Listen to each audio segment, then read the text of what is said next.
At the heart of Europe lies Switzerland. It's a surprisingly big little country. Small in area, but big on natural beauty. And like its many languages and cultures, its landscapes vary widely too. From mighty Alps and dense forests to mysterious moors and roaring waterfalls. Switzerland has many faces, some familiar, some hidden.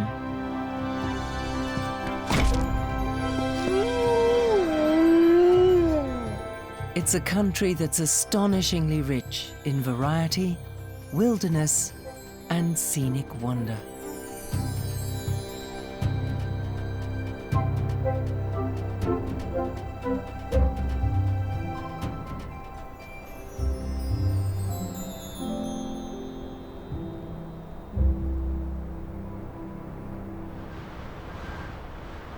To the east of Switzerland, bordering on Italy and Austria, lies Graubünden. Its best-known towns are Chur, Davos, and St. Moritz. The entire canton is situated in the Swiss Alps.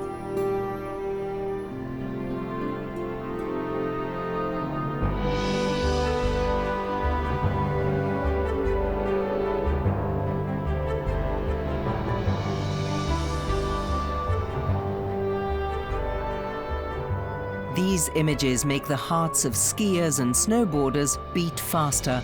A picture book winter with sunshine, biting cold, and plenty of snow. Graubünden is a winter wonderland.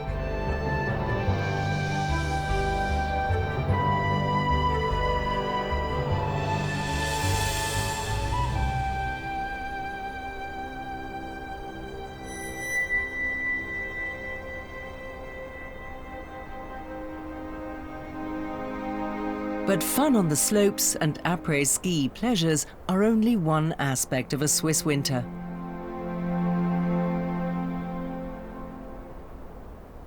Winter in the Alps can also be deadly.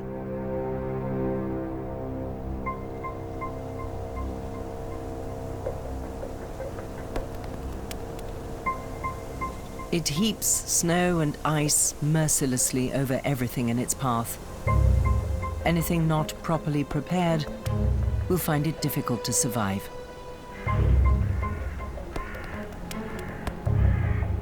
Just the sight of this is enough to make humans freeze, yet these cold, rocky valleys and inhospitable forests are wildlife habitats, even at sub-zero temperatures and in lethal winter storms.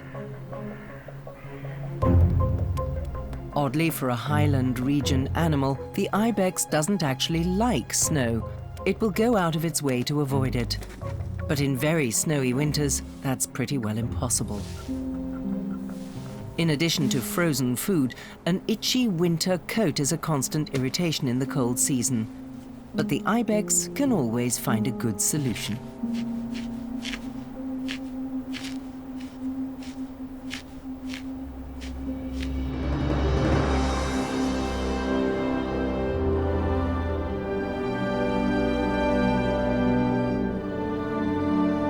As for smaller, more delicate or sensitive creatures, they're best advised to take refuge under the snow.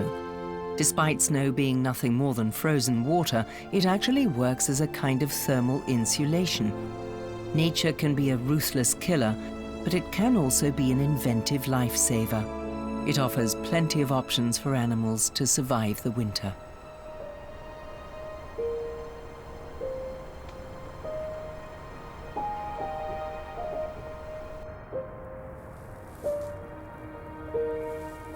For marmots, their survival strategy is hibernation.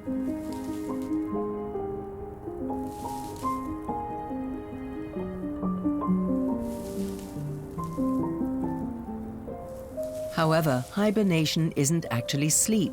It's anything but restful. It's an emergency situation in which animals shut down most of their bodily functions to save energy. Hibernating is so exhausting for the animals that they have to wake up periodically to get some proper sleep. Without these breaks from their hibernation, they would perish.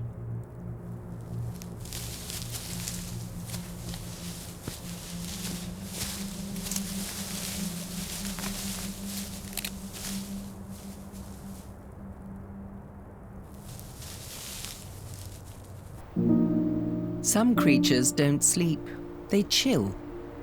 This way, even the most delicate summer beauties can survive the winter, including the brimstone butterfly. It's a kind of alcoholic. Its body's sugar alcohol, glycerine, helps it to survive the winter. There's an entire kingdom spending winter in this heap. Workers, larvae, and of course a queen. Ants also spend the cold months hibernating. Many survival experts spend their winters well protected underground or in hollows they've chewed into dead wood.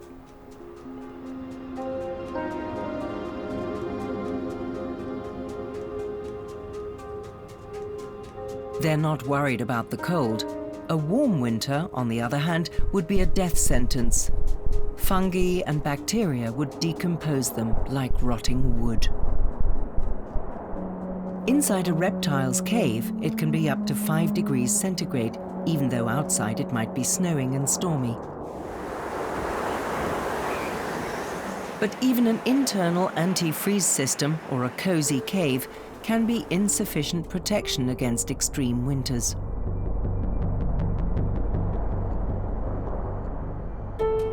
If ice crystals form inside their bodies, the cells burst, and then it's all over for the hibernating creature.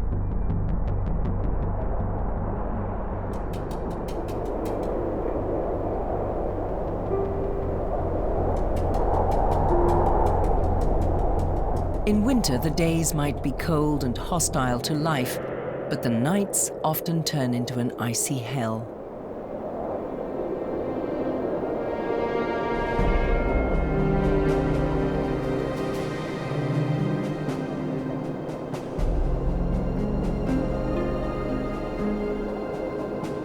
It can plummet to 30 degrees below zero and colder. Not much fun for anyone or anything. This is when the ibex switch to energy-saving mode. They sink their body temperature down to 15 degrees centigrade in their legs. For other animals, that would be fatal, but it enables the ibex to survive.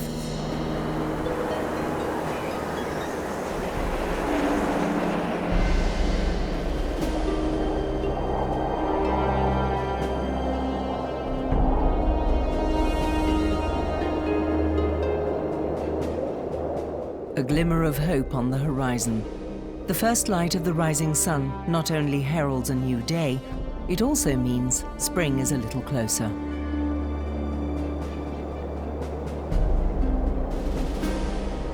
Finally, the icy night is over, this time without claiming any victims. With a kind of stubborn tolerance, the animal kingdom has survived another brutally cold night.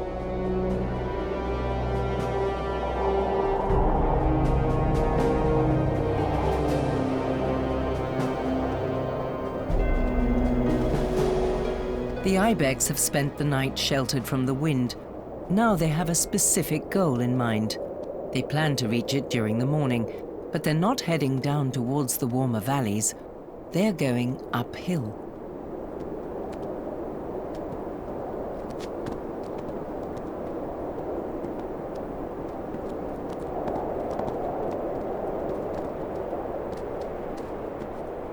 Higher and higher they go, on legs stiff with cold.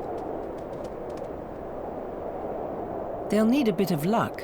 What this ibex procession is hoping for doesn't appear every day.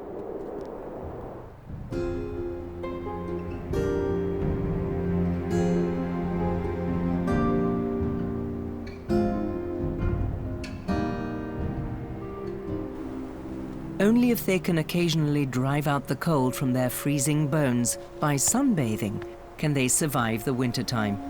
They'll even tolerate the scanty food supply among the steep rocks just to spend some time in the sun.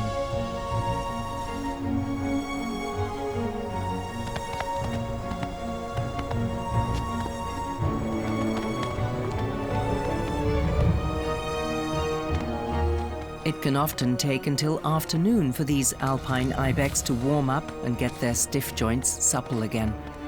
Only then do their spirits return too.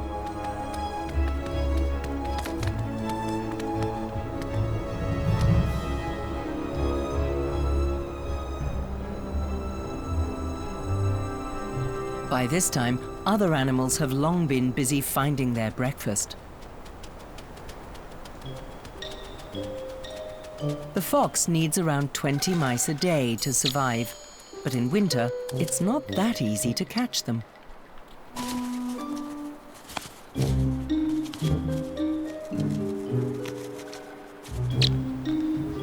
Its sharp sense of hearing reveals even the quietest mouse.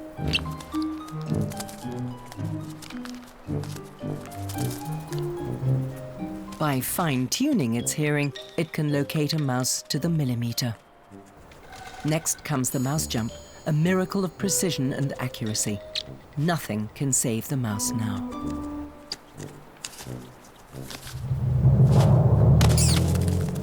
Apart from a frustratingly hard snow crust. But the fox isn't about to throw in the towel that easily.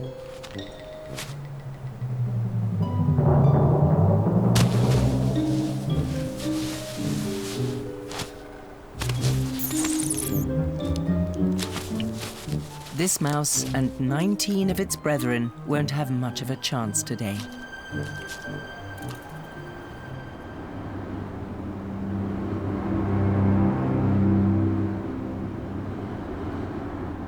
A 1,000 meters higher up, another act unfolds in the drama of life.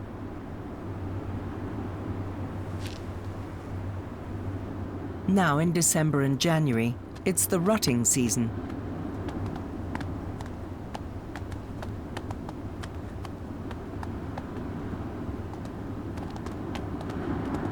By a special kind of sniffing known as the Flehmen response, the ibex males can smell which goat will soon be ready to mate, or which one is already estrus.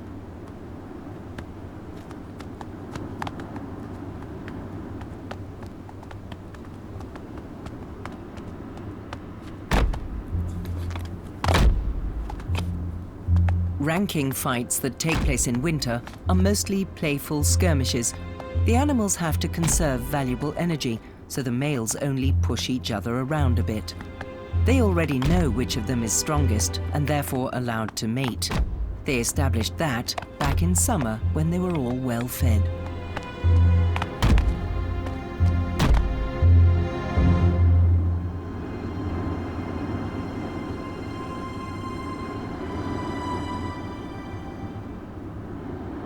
But these two apparently have more issues to sort out between themselves. The fight even continues the next morning. A blow just 1/60th of the force of these would fracture a human skull. But ibex skulls are made up of movable plates with a cartilaginous buffering substance between them that cushions the blows.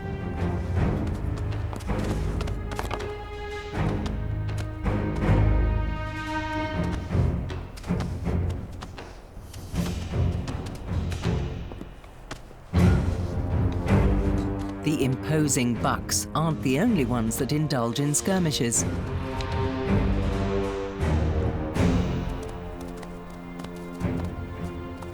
Sometimes the females fight as well.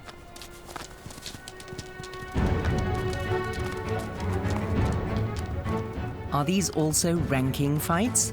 Or just bad-tempered female spats humans would call catfights? No one knows, but they certainly look serious.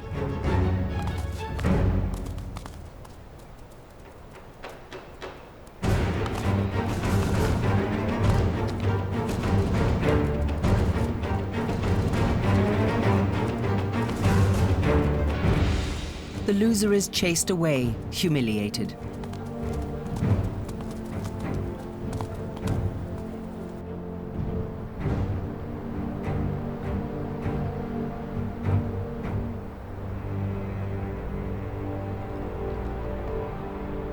In winter, the world might appear empty, lifeless, and lonely.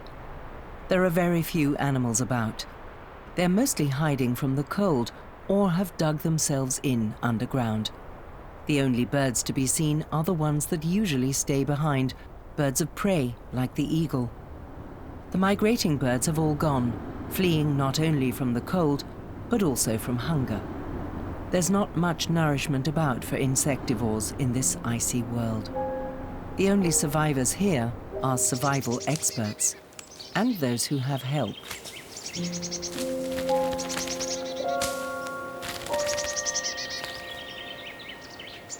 In a hard winter with permafrost, freezing rain, or a closed blanket of snow, bird feeders help songbirds survive.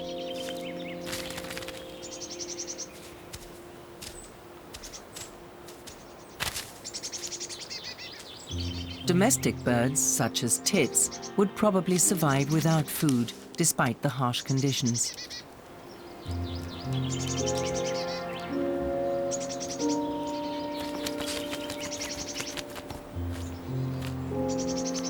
Anyone standing around in the snow for too long gets frozen feet.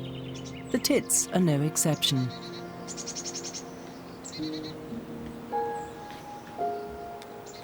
The feeding of songbirds is a controversial issue. In many cases, it supports species that are already very common, and some bird feeders become infested with germs, spreading deadly diseases. The nuthatch wedges its food in tree bark cracks. That way it can crack things open. In summer, insects. In winter, seeds and nuts. This squirrel is doing well. It lives in a coniferous forest where it can find food all year round, so it can be quite lazy during summer, unlike its relatives that live in deciduous forests that have to lay down supplies of food.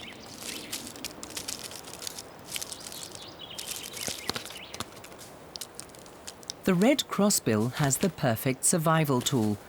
Nature has shaped its beak like crossed spruce seed pincers. The red crossbill's life is closely intertwined with the spruce.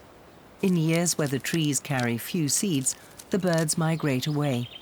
In intensive fruiting years, forests can experience actual crossbill invasions, so the crossbill is a sporadic migrant.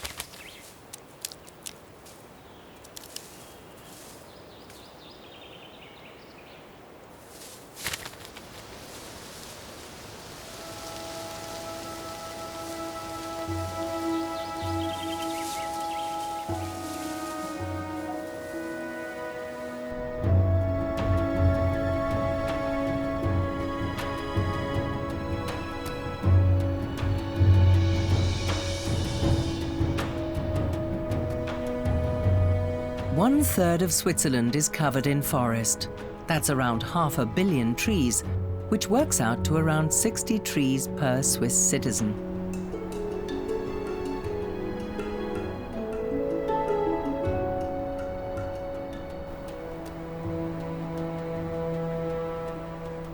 Forests are so important to the Swiss that they have a unique law.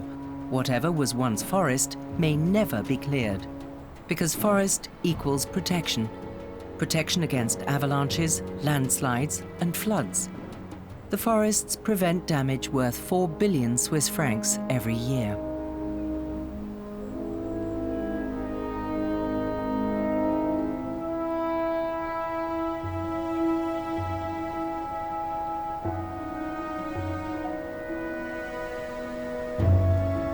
25,000 species of animals depend on forests.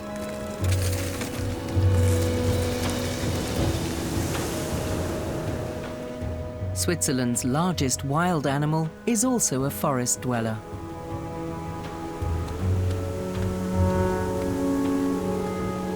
As soon as the first snow falls, the red deer move from the mountains down to the valleys. Their survival strategy? Save energy. To protect themselves from the cold, they grow a warm topcoat of long fur.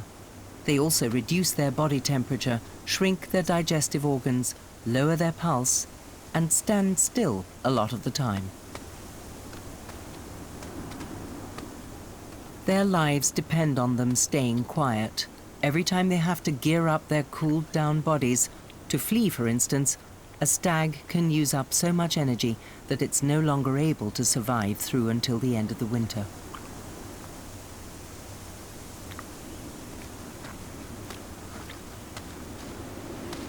Weaker animals haven't a chance of survival, but their death provides a source of food for others. There are around 200 lynxes in Switzerland, the result of a successful reintroduction program.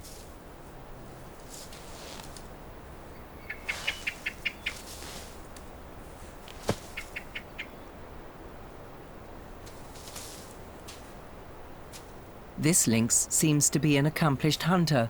It's apparently so full that it's going to freeze the rest of the carcass for later.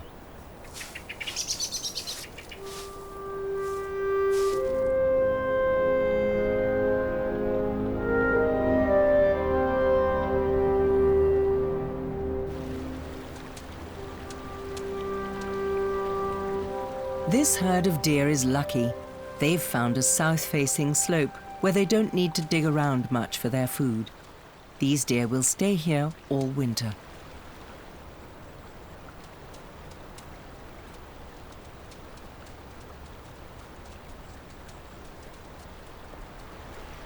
A 150 years ago, the red deer was extinct in Switzerland. Today, there are around 35,000 of them here. The first to return were fugitives from stag hunts in Austria.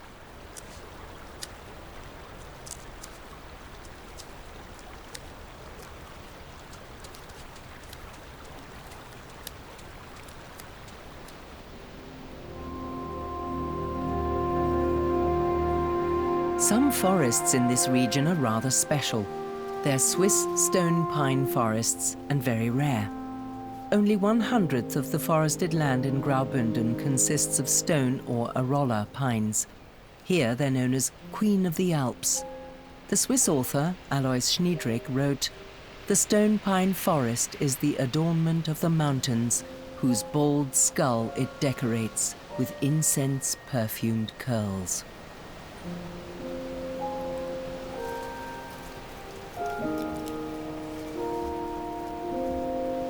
The stone pine is an astonishing tree. Alone among trees, it can brave temperatures of -45 degrees centigrade and flourishes in an area in which winter rules for most of the year.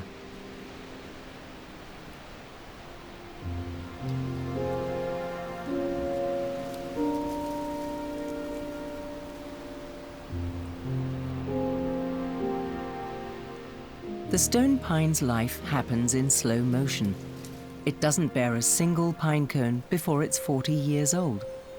Then, when they appear, they take 3 years to ripen, and the stone pine can live for over 1,000 years.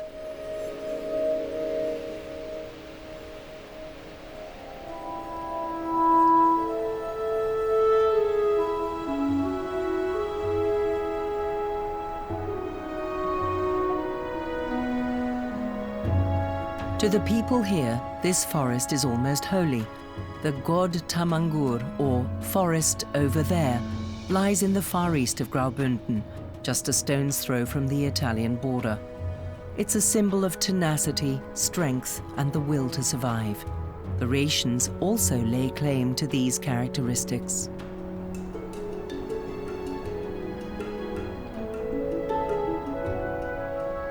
For centuries, people mined silver and lead in the area. The mines and the smelting of the ore consumed vast quantities of wood. But this special forest survived this era undamaged. And today, no one may touch it. The God Tamangur, one of the world's highest stone pine forests, is a forbidden zone for axes or saws.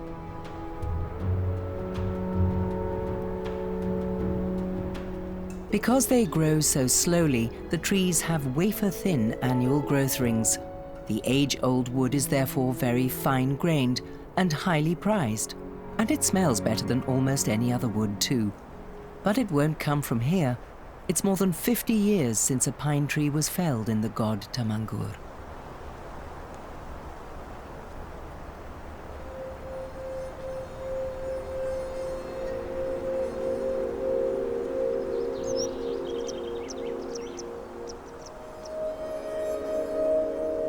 Stone pine forests are profoundly peaceful places, but they would never even exist were it not for a manically active creature.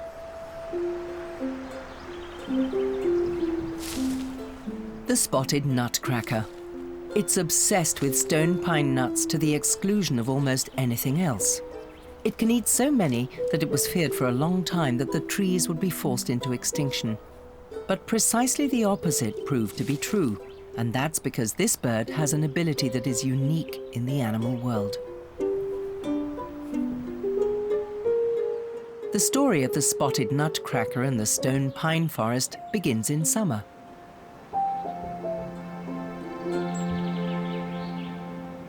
The spotted nutcracker is a hard worker. During the summer months, it gathers around 100,000 stone pine nuts, transporting the pine cones to one special spot to hack them out of the cones. Like Scrooge McDuck with his money, the spotted nutcracker thinks only about its pine nuts. It's a wonder that it can find any time at all for life's trivia, like eating or breeding.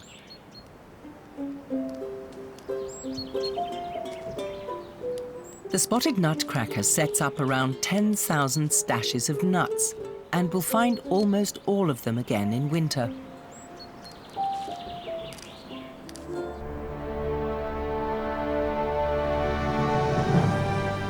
A few of its stores do go undiscovered, however, and those nuts germinate the following spring.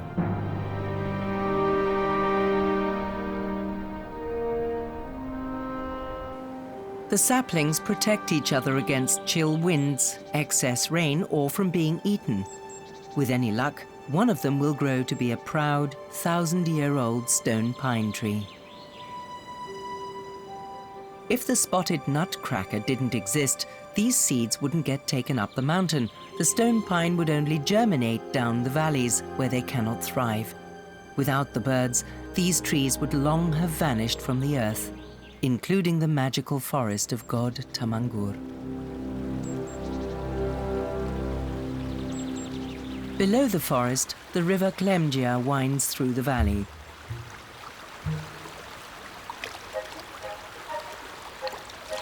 The water ousel seems to be the only creature here that isn't hibernating.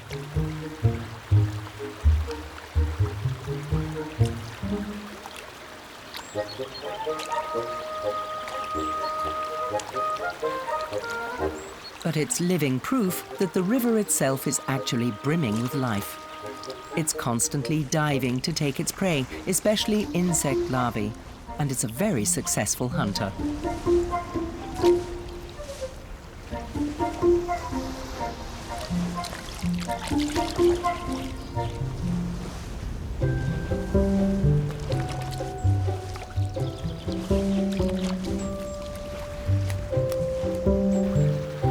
Not many know the water ousel, although it's very widespread.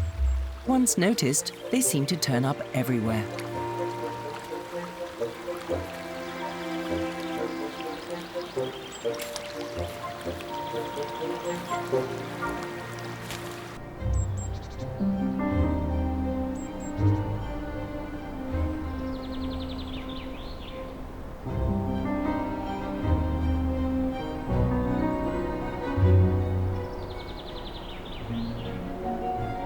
As the vegetation indicates, conditions are much harsher in the higher mountain regions.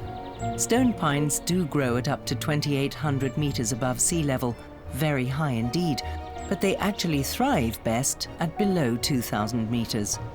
Above that, living conditions are too tough, even for the resilient Swiss stone pine.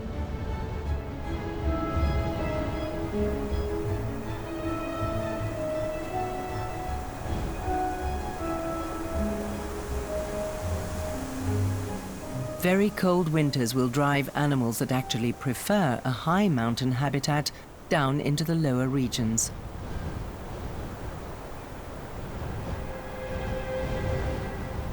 The chamois can find food more easily here, and it's more plentiful than up in the mountain. But the dry grass is not very nutritious. To get enough nourishment, the animals have to eat almost all day long.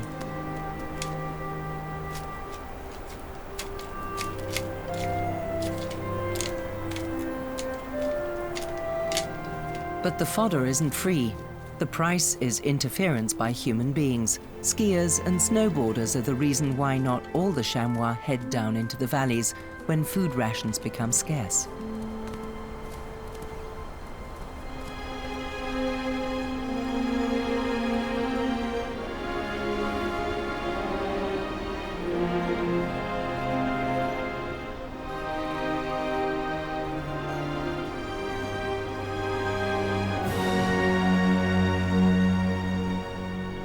Several herds prefer to stay further up the mountain, where there are no human beings, but where life is tougher and more challenging. Unlike the ibex, they don't sun themselves, preferring to stay in the shade.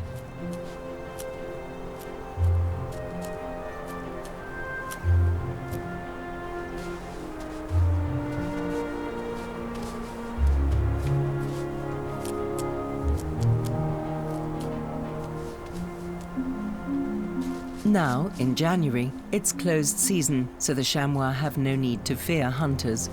Not the ones with guns, at any rate. For the lynx, it's open season on chamois all year round. And golden eagles are especially fond of chamois kids.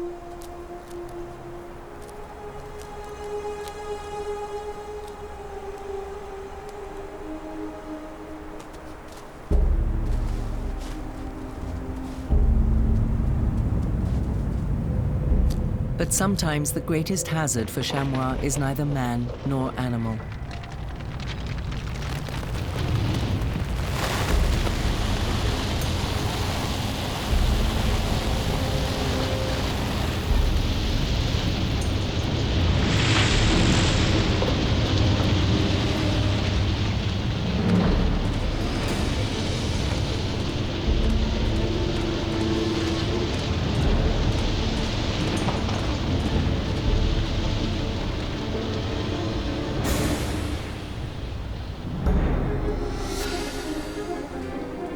All year round, avalanches and landslides pose a tremendous danger for chamois.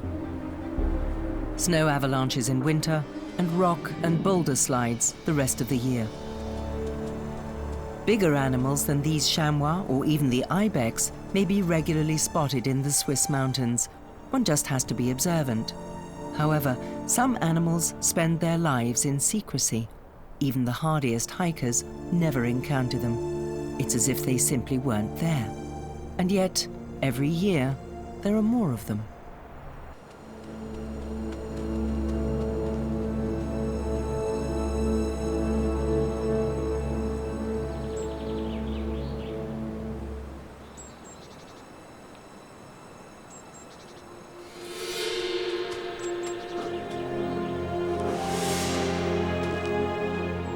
Since the mid-90s, it's been back in Switzerland.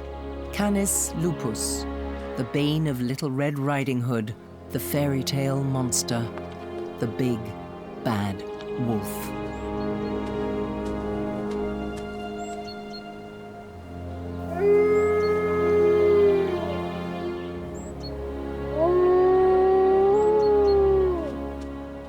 Anyone following the acrimonious discussion about the wolf might assume that there were hundreds of them roaming about Switzerland, and yet there are only around 30 in 3 packs.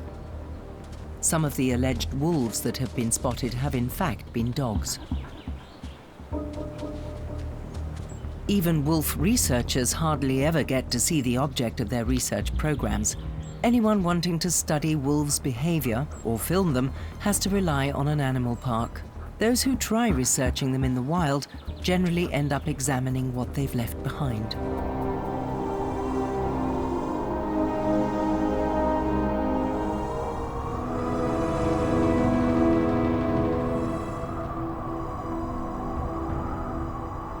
Should the Swiss wilderness be home to Europe's biggest predator?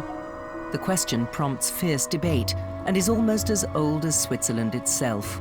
And it's not only conducted verbally, but with shotguns. Wolves are constantly being shot by faceless poachers.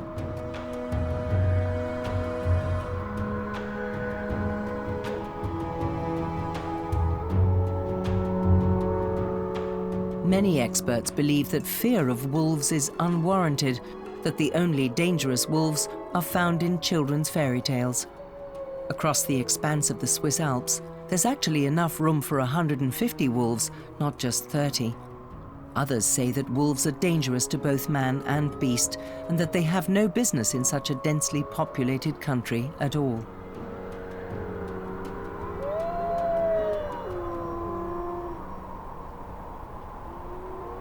Now, Gemütlichkeit, or conviviality and comfort, settles on the towns and villages.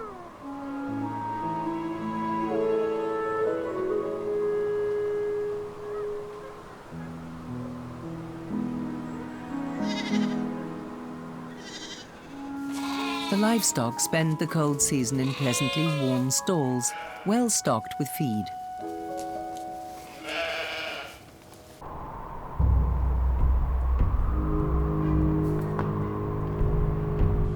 The long nights and low temperatures in winter also cause problems for the wolves. Their prey is hard to catch in the deep snow.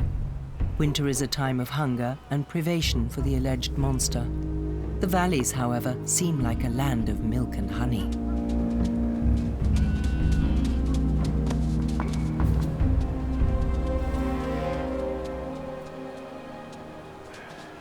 So, in extreme winters, some wolves make their way down into the valleys.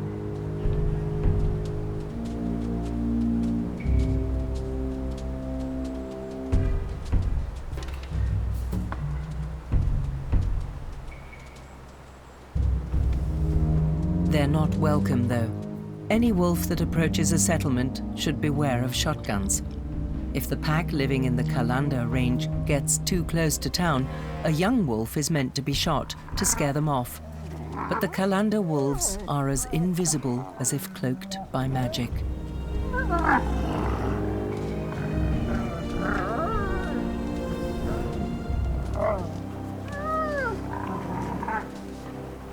Can one protect livestock from wolves, especially in summer? Or are they all helplessly at the wolves' mercy? There is actually something that keeps wolves away from the herds when they're outside, and it lives right in the midst of the herd.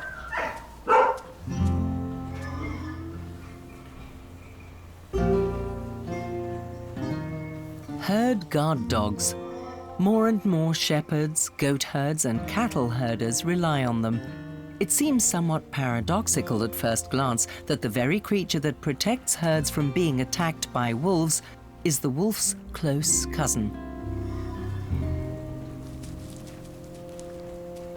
But these animals are famous for their unconditional loyalty and protective instincts, and so many guard dogs are born among the sheep or cows. The puppies are raised with their charges, the animals they will be protecting, so there's not the slightest doubt in their minds that they are part of the herd, and they will protect their herd at all costs.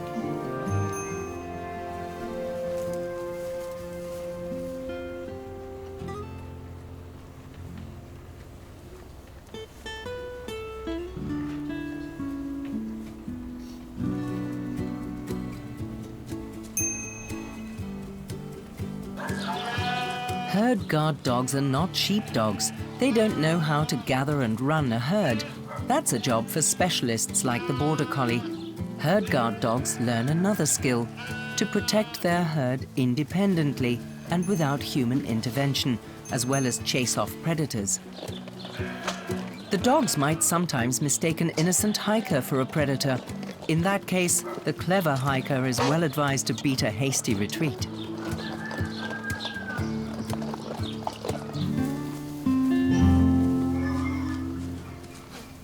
Wolves that rarely attack domestic animals are persecuted by humans less often, so herd guard dogs are simultaneously wolf pack protection dogs.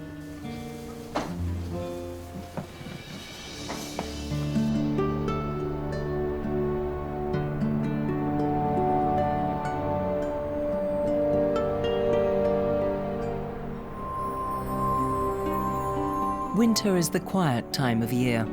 Supposedly, it's just silently falling snow and peaceful, still lakes. But that's not true all the time or everywhere.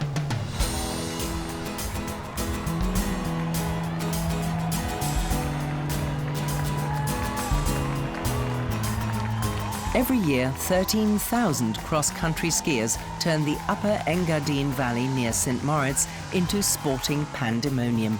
For a couple of days, peace and quiet take a back seat.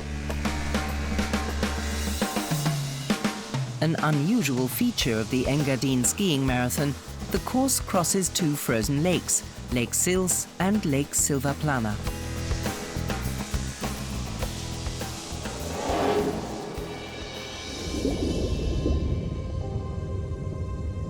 "40 centimeters below the skiers, the commotion above can't even be heard.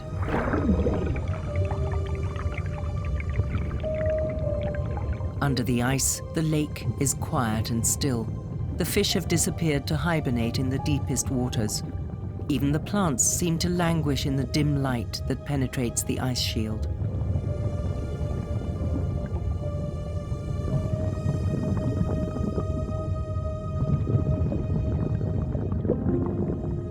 It seems as if all of nature is holding its breath, waiting for spring to arrive.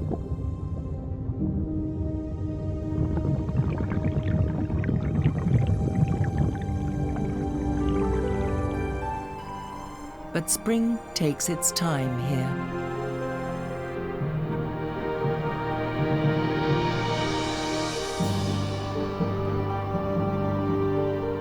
Frost, ice and snow still have the upper hand.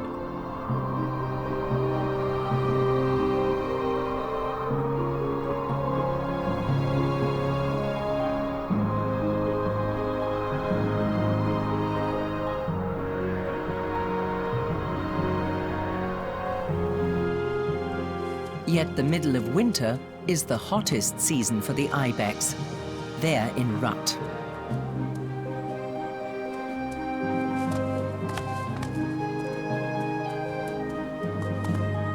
It's a busy time for the bucks. They pursue the females tirelessly.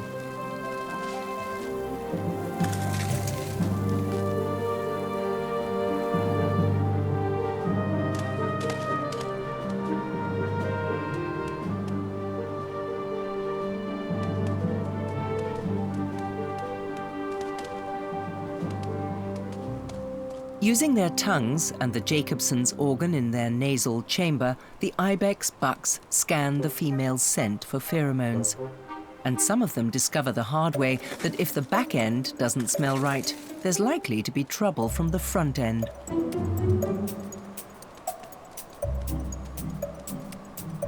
All the bucks in the area are now following the scent of nature. The bewitching aroma of the ladies has a magical attraction for them. Even those who haven't a chance of actually mating, being too far down in the herd's ranks.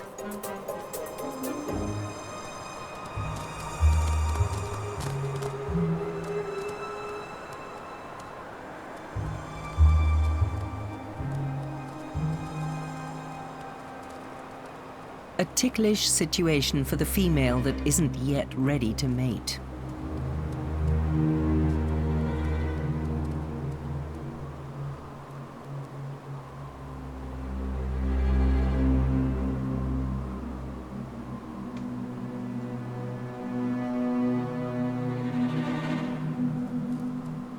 The eager bucks corner the female.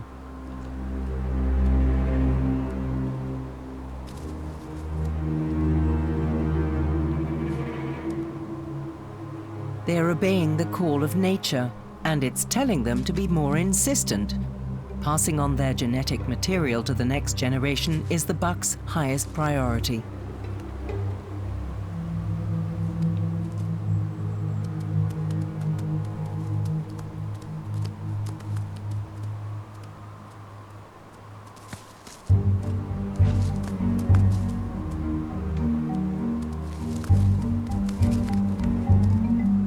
All the pestering by her love-stricken suitors is getting more and more unpleasant.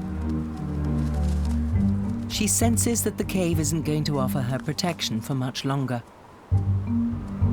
Finally, she's had enough and makes a dash for it.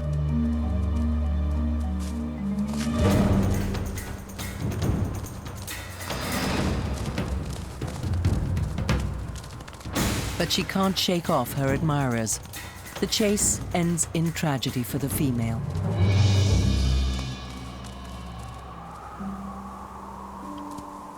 Hours later, she is spotted injured with a split hoof.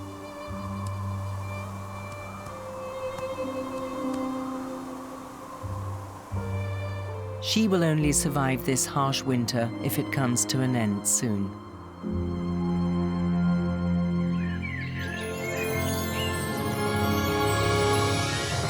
And indeed, spring arrives one day in full force.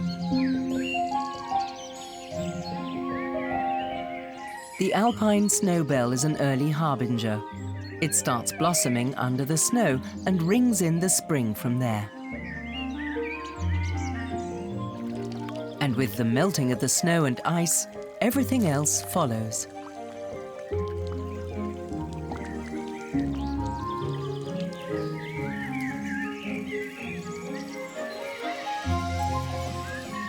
Soldiers report for duty, workers start spring cleaning, and the queen busies herself with breeding.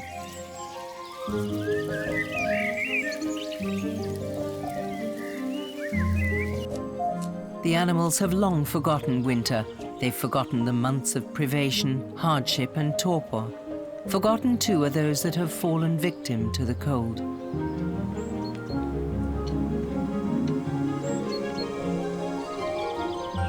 If only it weren't for this wretched winter coat, it's still itchy.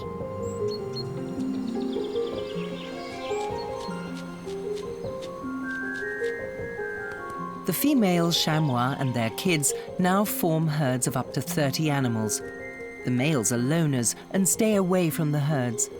It seems that in spring, some chamois have a luxury problem. They're too warm.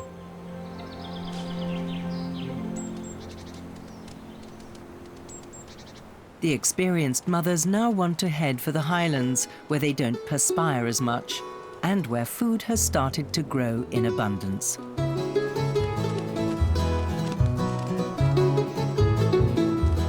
But sheer high spirits put paid to that idea for a while.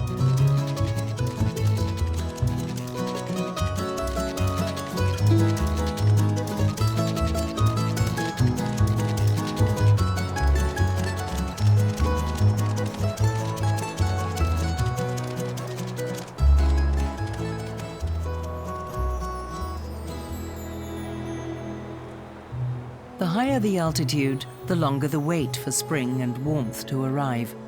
The higher regions are still covered in deep snow. Winter seems to want to retain its stranglehold, despite blue skies and sunshine.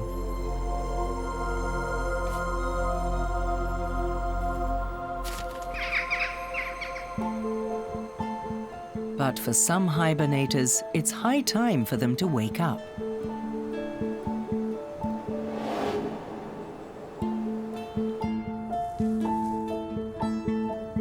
The marmot's summer is so short, they're constantly in a hurry.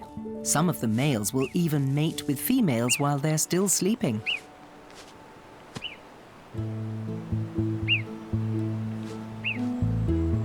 Depending on the summer, they have just 12 weeks to work their way through the marmot to-do list.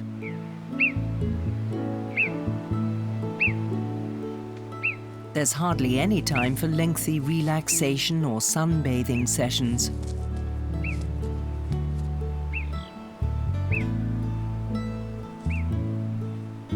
Whatever happens now, in nature everything is oriented towards preparing for the next, possibly lethal winter. Summer is spent gathering stores, eating to set up protective layers of fat, breeding the next generation, in short, guaranteeing the future. Because winter in Graubünden can be deadly, while still being strikingly beautiful.